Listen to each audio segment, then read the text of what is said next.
نور على نور.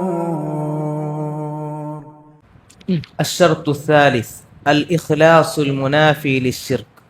ودليل الإخلاص قوله تعالى: ألا لله الدين الخالص. وقوله سبحانه وتعالى: وما أمروا إلا ليعبدوا الله مخلصين له الدين حنفاء. മൂന്നാമത്തെ ഷർത്ത് അൽ ഇഖ്ലാസ് അൽ മുനാഫി ലിശ്ശിർക്ക്. ഷിർക്കിന്റെ ഓപ്പോസിറ്റായ ഇഖ്ലാസ്. ലാ ഇലാഹ ഇല്ലല്ലാഹ് സഹിയാകണമെങ്കിൽ ഇബാദത്ത് അള്ളാഹുവിന് മാത്രമാക്കണം. ഇഖ്ലാസ്. ഇഖ്ലാസ് എന്ന് പറഞ്ഞാൽ ഒരു കലർപ്പും ഉണ്ടാകാൻ പാടില്ല. ലാ ഇലാഹ ഇല്ലല്ലാഹയിൽ ഒരു കലർപ്പും ഉണ്ടാകാൻ പാടില്ല. അത് ഇഖ്ലാസ് എന്ന് പറയുക.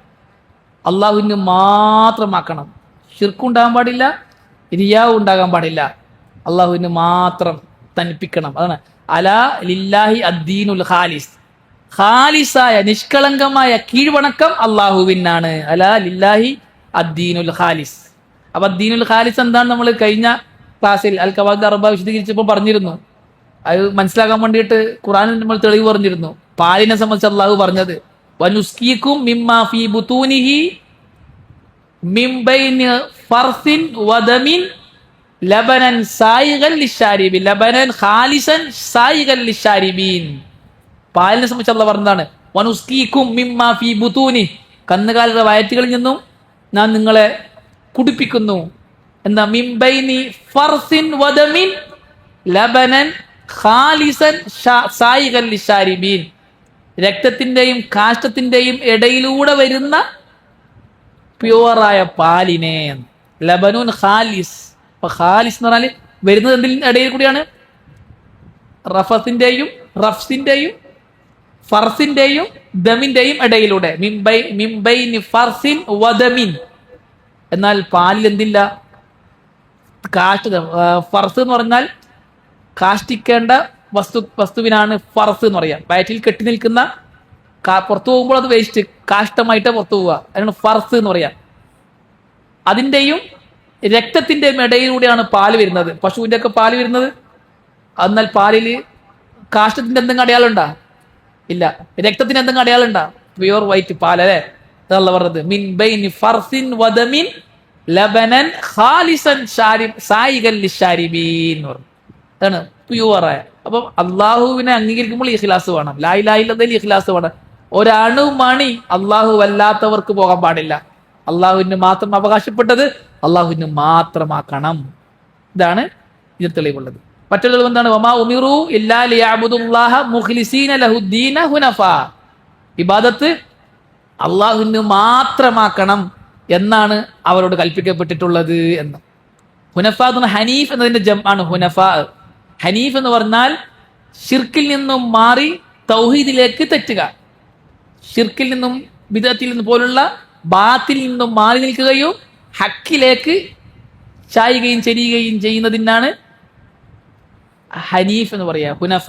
അങ്ങനെ അള്ളാഹുവിനെ മാത്രമാക്കാൻ. ومن السنة الحديث الثابت في الصحيح عن أبي هريرة رضي الله عنه عن النبي صلى الله عليه وسلم: أسعد الناس بشفاعتي من قال لا إله إلا الله خالصا من قلبه أو نفسه.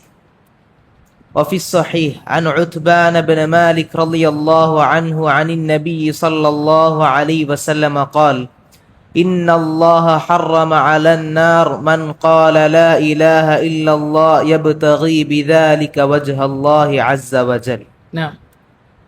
ഹദീസിൽ നിന്നുമുള്ള തെളിവ് ഇഖ്ലാസ് വേണം. ലാ ഇലാഹ ഇല്ലല്ലാഹ് സഹിയാകാൻ അവൻ മുഖ്ലിസ് ആവണം. അവൻ അള്ളാഹുവിൽ പങ്കാക്കുന്നവനാകാൻ പാടില്ല, ശിർക്ക് വെക്കുന്നവനാകാൻ പാടില്ല എന്ന തെളിവ് ഹദീസിൽ നിന്ന് എന്താണ്? ഒന്ന് അബൂ ഹുറൈറ റളിയല്ലാഹു തആല ഉദ്ധരിക്കുന്ന ഹദീസാണ്. അദ്ദേഹം റസൂലുള്ളാഹി സ്വല്ലല്ലാഹു അലൈഹി വസല്ലം ചോദിച്ചു: മൻ അസ്അദുൻ നാസി ബിശഫാഅതിക യാ റസൂലല്ലാഹ് യൗമൽ ഖിയാമ. ഖിയാമത്ത് നാളിൽ താങ്കളുടെ ശഫാഅത്ത് കൊണ്ട് സൗഭാഗ്യം ലഭിച്ചവൻ ആരാണ് പ്രവാചകരെ എന്ന് അബൂ ഹുറൈറ റളിയല്ലാഹു തആല ചോദിച്ചു. റസൂലുള്ളാഹി പറഞ്ഞു: അബൂ ഹുറൈറ, നീ ആദ്യം ചോദിക്കുന്ന ആള് നീ ആകുമെന്ന് ഞാൻ വിചാരിച്ചു. കാരണം അബൂ ഹുറൈറ ഇൽമു പഠിക്കാൻ ഭയങ്കര ഹിർസാണ്. ഈ ഹദീസ് അബൂ ഹുറൈറ റളിയല്ലാഹു തആല അൻഹു ഒരുപാട് ഹദീസ് ധരിച്ച ആളാണ് എന്നതിന് തെളിവും കൂടിയാണ്. റസൂലുള്ളാഹിന്റെ സർട്ടിഫിക്കറ്റ് ആണ്. ഏറ്റവും കൂടുതൽ ഹദീസ് പഠിക്കാൻ താല്പര്യമുള്ള ആൾ നീയാണ് എന്ന് എനിക്കറിയാം. അതുകൊണ്ട് ഈ ചോദ്യം നീ ആദ്യം ചോദിക്കുമെന്ന് തന്നെയാണ് ഞാൻ വിചാരിച്ചത്, നീ തന്നെ ചോദിച്ചു എന്ന്. അങ്ങനെ ചോദിച്ചു. റസൂൽ മറുപടി പറഞ്ഞു, അസ്അദുന്നാസി ബിശഫാഅതി, എന്റെ ഷഫാഅത്ത് കൊണ്ട് ജനങ്ങളിൽ ഏറ്റവും സൗഭാഗ്യം സിദ്ധിച്ച ആൾ മൻ ഖാല ലാ ഇലാഹ ഇല്ലല്ലാഹ് ഖാലിസൻ മിൻ ഖൽബിഹി ഔ നഫ്സി, ഇഖ്ലാസോട് കൂടി ലാ ഇലാഹ ഇല്ലല്ലാഹ് പറഞ്ഞ ആളാണ്. അത് ഇഖ്ലാസ് ഷർത്താണ്. ശിർക്ക് വെക്കാതെ അള്ളാഹുവിന്റെ മാത്രം ഇബാദത്തുകൾ ചെയ്തുകൊണ്ട് ലാ ഇലാഹ ഇല്ലല്ലാഹ് പറഞ്ഞ ആളാണ്, അല്ലെങ്കിൽ അള്ളാഹുവിനെ മാത്രം മാബൂദായി അംഗീകരിച്ച ആളാണ്. അള്ളാഹു അല്ലാത്തവരെ മാബൂദായി സ്വീകരിച്ച ആൾ മുഖ്ലിസല്ല. അള്ളാഹു അല്ലാത്തവർക്ക് ഇബാദത്ത് നൽകുന്നവൻ ഏതെങ്കിലും അർത്ഥത്തിൽ നമ്മൾ പറഞ്ഞ പോലെ ലാ ഇലാഹയിൽ പേച്ച ആ 4 നിഷേധം ഉണ്ടല്ലോ, അതിൽ ഏതെങ്കിലും പേച്ച് പോയവൻ അവൻ ഇഖ്ലാസ് ഇല്ലാത്തവനാണ്, അവന്റെ ലാ ഇലാഹ ഇല്ലല്ലാഹ് സ്വീകരിക്കപ്പെടുകയില്ല. അതുപോലെ തന്നെ ഇത്ബാൻ ഇബ്നു മാലിക് റളിയല്ലാഹു അൻഹു ഉദ്ധരിക്കുന്ന ഹദീസ്, അത് അൻസാരിയാണ്. ഇത്ബാൻ ഇബ്നു മാലിക് റളിയല്ലാഹു അൻഹു അവസാന കാലഘട്ടത്തിൽ അദ്ദേഹം അന്ധനായി. റസൂലുള്ളാഹി അദ്ദേഹത്തിന്റെ വീട്ടിൽ പോയിട്ട് നിസ്കരിച്ചിട്ടുണ്ട്. അദ്ദേഹം വീട്ടിൽ നിസ്കരിക്കാൻ വേണ്ടിയിട്ട് മുസല്ല നിശ്ചയിച്ചപ്പോൾ റസൂലുള്ളാഹി പോയി നിസ്കരിച്ചിട്ടുണ്ട്, ഭക്ഷണം കൊടുത്തിട്ടുണ്ട്. ആ സഹാബി പറയാം, റസൂലുള്ളാഹി സ്വല്ലല്ലാഹു അലൈഹി വസല്ലം പറഞ്ഞു, ഇന്നല്ലാഹ ഹറമ അലന്നാർ, തീർച്ചയായും അല്ലാഹു സുബ്ഹാനഹു വ തആല നരകത്തിന്റെ മേൽ ഹറാമാക്കി മൻ ഖാല ലാ ഇലാഹ ഇല്ലല്ലാഹ് യബ്തഗി ബിദാലിക വജ്ഹല്ലാഹ്, അള്ളാഹുവിന്റെ വജ്ഹ് ഉദ്ദേശിച്ചുകൊണ്ട് ലാ ഇലാഹ ഇല്ലല്ലാഹ് പറഞ്ഞവൻ. അതായത് അവിടെ ഒരു വ്യക്തിയെ സംബന്ധിച്ച് ചർച്ച വന്നു. റസൂലുള്ളാഹി ഇത്ബാൻ ഇബ്നു മാലിക്കിന്റെ വീട്ടിൽ വന്നു എന്ന് അറിഞ്ഞപ്പോൾ സഹാബാക്കൾ എല്ലാം ഓടിക്കൂടി. അങ്ങനല്ല, റസൂലുള്ളാഹി വന്നപ്പോൾ എല്ലാവരും റസൂലുള്ളാഹിന്റെ ഇത്ബാൻ ഇബ്നു മാലിക് അതിന്റെ വീട്ടിൽ ഓടിക്കൂടി റസൂലുള്ളാഹി വന്നെന്ന് അറിഞ്ഞപ്പോൾ. അപ്പോൾ ഒരു സഹാബിയെ മാത്രം കാണുന്നില്ല. അപ്പോൾ ചോദിച്ചു, അയാളെവിടെ? അയാളെ കാണുന്നില്ലല്ലോ, ഞാനിവിടെ വന്നെന്ന് പറഞ്ഞിട്ട് നിങ്ങൾക്ക് എന്നെ കാണാൻ വന്നല്ലോ, അദ്ദേഹം എന്ത് വന്നില്ല എന്ന് ചോദിച്ചപ്പോൾ സഹാബാക്കൾ പറഞ്ഞു, അയാളെ ഇവിടെ വചകരെ, ഓൻ മുനാഫിക്കിന്റെ കൂടെ നടക്കുന്നത്, ഓർക്ക് മുനാഫിക്കിനോടാ ഇഷ്ടം. റസൂലുള്ളാഹി അങ്ങനെ പറയരുത്, ഓ ലാ ഇലാഹ ഇല്ലല്ലാഹ് പറഞ്ഞ ആളാണ്. റസൂലുള്ളാഹി പറഞ്ഞു, ഇന്നല്ലാഹ ഹറമ അലന്നാരി മൻ ഖാല ലാ ഇലാഹ ഇല്ലല്ലാഹ് യബ്തഗി ബിദാലിക വജ്ഹല്ലാഹ്. റസൂലുള്ളാഹി പറയാണ്, റസൂലുള്ളാഹി സർട്ടിഫിക്കറ്റ് കൊടുക്കാണ്, ഓൻ കാഫിറായിട്ടില്ല, മുനാഫിക് ആയിട്ടില്ല, ഓൻ മുഅ്മിൻ തന്നെയാണ്. അതുകൊണ്ട് തന്നെ ഇഖ്ലാസോട് കൂടി ആരെങ്കിലും ലാ ഇലാഹ ഇല്ലല്ലാഹ് പറഞ്ഞാൽ അവന്റെ മേൽ നരകം ഹറാമാണ് എന്ന്.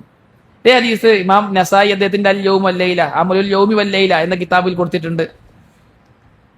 2 സഹാബാക്കൾ ഉദ്ധരിക്കുന്ന ഹദീസാണ്. റസൂലുള്ളാഹി സ്വല്ലല്ലാഹു അലൈഹി വസല്ലം പറഞ്ഞു, മൻ ഖാല ലാ ഇലാഹ ഇല്ലല്ലാഹ് വഹ്ദഹു ലാ ശരീക ലഹുൽ മുൽക്കു വലഹുൽ ഹംദു വഹുവ അലാ കുല്ലി ഷൈഇൻ ഖദീർ മുഖ്ലിസൻ ബിഹാ ഖൽബുഹു യുസദ്ദിഖു ബിഹാ ലിസാനഹു അല്ലെങ്കിൽ ലിസാനുഹു ഇല്ലാ ഫതകല്ലാഹു ലഹാ അസ്സമാഅ ഫത്ക. ആരെങ്കിലും ലാ ഇലാഹ ഇല്ലല്ലാഹ് വഹ്ദഹു ലാ ശരീക ലഹുൽ മുൽക്കു വലഹുൽ ഹംദു വഹുവ അലാ കുല്ലി ഷൈഇൻ ഖദീർ എന്ന് പറഞ്ഞാൽ, എങ്ങനെ പറയണം? ഇഖ്ലാസോട് കൂടി പറഞ്ഞാൽ അവന്റെ കൽബിലുള്ളത് അവന്റെ നാവ് സത്യപ്പെടുത്തുകയും ചെയ്താൽ, ഹൃദയത്തിലുള്ള കാര്യം നാവ് കൊണ്ട് പറയണം, പറഞ്ഞാൽ ഇല്ല ഫതകല്ലാഹു ലഹാ അസ്സമാഅ ഫത്ക, ആകാശത്തെ ഒരു തുറക്കപ്പെടും, അള്ളാഹു തുറന്നു കൊടുക്കും, ആകാശത്തിന്റെ വാതിൽ തുറക്കും. ശക്തമായി തുറക്കുന്നതിനാണ് ഫതക എന്ന് പറയാ. ഫതക ഉന്തി തുറക്കുന്നൊക്കെ പറയില്ലേ, ശക്തമായി അങ്ങ് തുറക്കപ്പെടും. സാധാ തുറക്കുന്നതിന് ഫതഹ എന്ന് പറയാ. ഫതഹ യഫ്തഹു ഫതഹ, തുറക്ക. ഫതക എന്ന് പറഞ്ഞാൽ ശക്തമായി ഊക്കോടെ തുറക്ക. ഫതകല്ലാഹു ലഹാ അസ്സമാഅ ഫത്കൻ, കാരണം പറഞ്ഞ കലിമത്ത് എന്താണ്? ഷഹാദത്ത് കലിമയാണ്. അപ്പൊ ആകാശത്തിന്റെ വാതിൽ പെട്ടെന്ന് അങ്ങ് തുറക്കപ്പെടും. ഹത്താ യൻദുറ ഇലാ ഖായിലിഹാ മിൻ അഹ്ലിൽ അർദ്, ഭൂമിയിൽ ആരാണോ അത് പറഞ്ഞത് അവനിലേക്ക് അള്ളാഹു നോക്കുകയും ചെയ്യും. വഹുക്കലി അബ്ദിൻ നളറല്ലാഹു ഇലൈഹി അൻ യുഅതിയഹു സുഇലഹ്, ആരെങ്കിലും അള്ളാഹു നോക്കിയാൽ അവൻ എന്ത് ചോദിച്ചാലും അള്ളാഹു കൊടുക്കുമെന്നത് അവന്റെ അവകാശമാണ്. ആരെങ്കിലും അള്ളാഹ് നോക്കിക്കഴിഞ്ഞാൽ ആ നോക്കിയ ആൾ എന്ത് ചോദിച്ചാലും അള്ളാഹു അവന് കൊടുക്കുന്നത്. അപ്പൊ ഈ കലിമത്ത് ചൊല്ലിയാൽ അള്ളാഹു നോക്കും. അപ്പൊ എന്തെങ്കിലും ചോദിച്ചാൽ അള്ളാഹു സുബ്ഹാനഹു വ തആല ചോദിച്ചവന് കൊടുക്കും, അത് അവന്റെ അവകാശമാണ്. ഹുക്കലി അബ്ദിൻ നളറല്ലാഹു ഇലൈഹി അൻ യുഅതിയഹു സുഇലഹു.